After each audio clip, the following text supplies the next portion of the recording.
Coming to this present time would be a tribute, as I knew her, by Minister Dr. Barbara F. Williams, our mother in the Lord.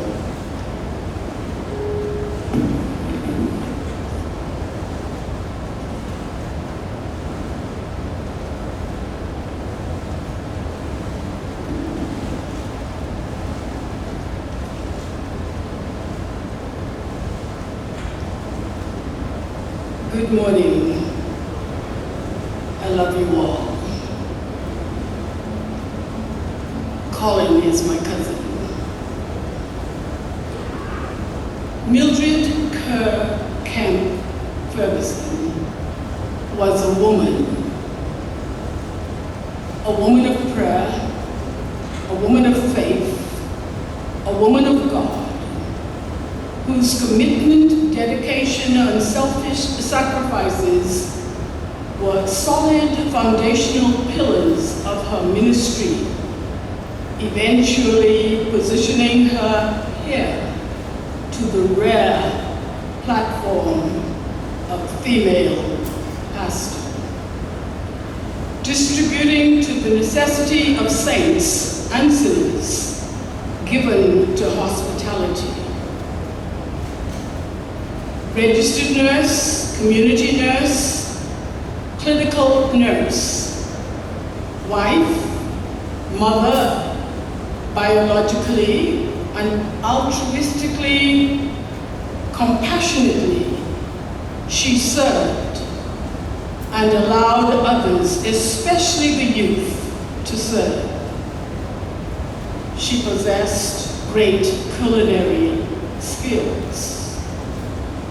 A national evangelist, she lived around the corner from Farrington Road, Church of God of Prophecy. But I had met her long before this, in the shack on the top of the hill in Bullock's Harbor, Berry Island, the place of her conversion from Roman Catholicism.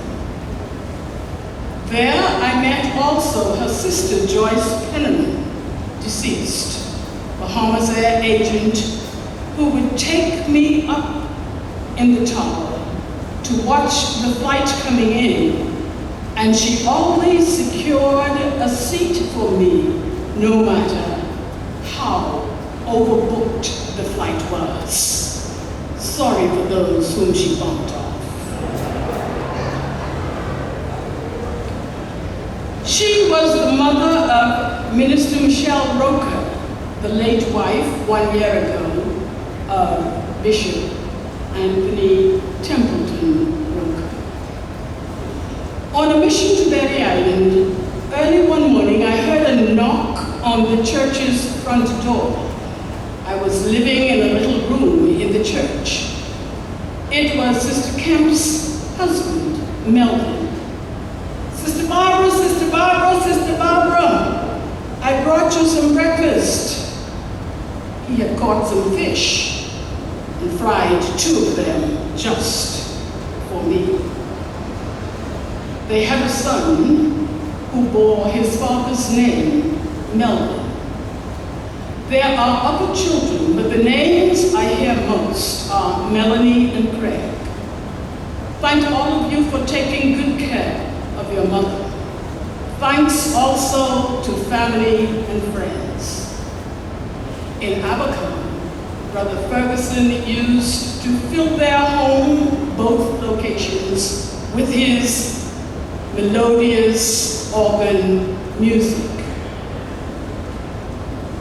Pastor Ferguson persevered through scurrilousness, hypocrisy, false accusations within and without, threats, temptation, trial, tribulation, compounded by her personal challenges of accompanying conditions of aging.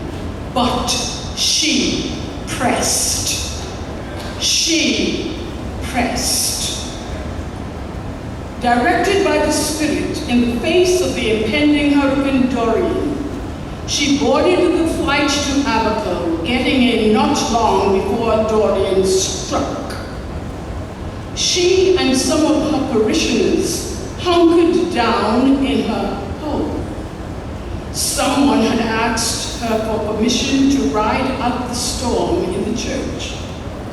Led by the Spirit, she denied the request and pleaded with them to take refuge elsewhere.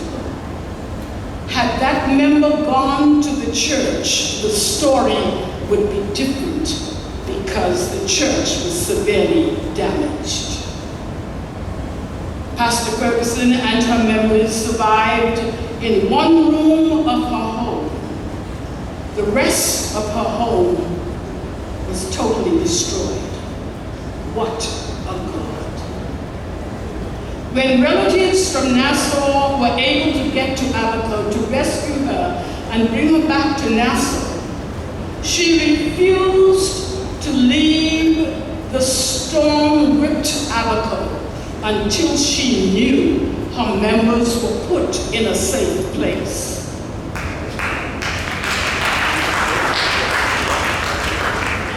A pastor after God's own heart. She is free. Come to Jesus and you too can be free. Happy independence. If the Son therefore shall make you free, ye shall be free indeed. Pastor Millie is free. Free at last, free at last. Great God Almighty, she is free at last. In thy presence is fullness of joy. At thy right hand there are pleasures forevermore. Rejoice. And again I say, rejoice. Blessings, shalom.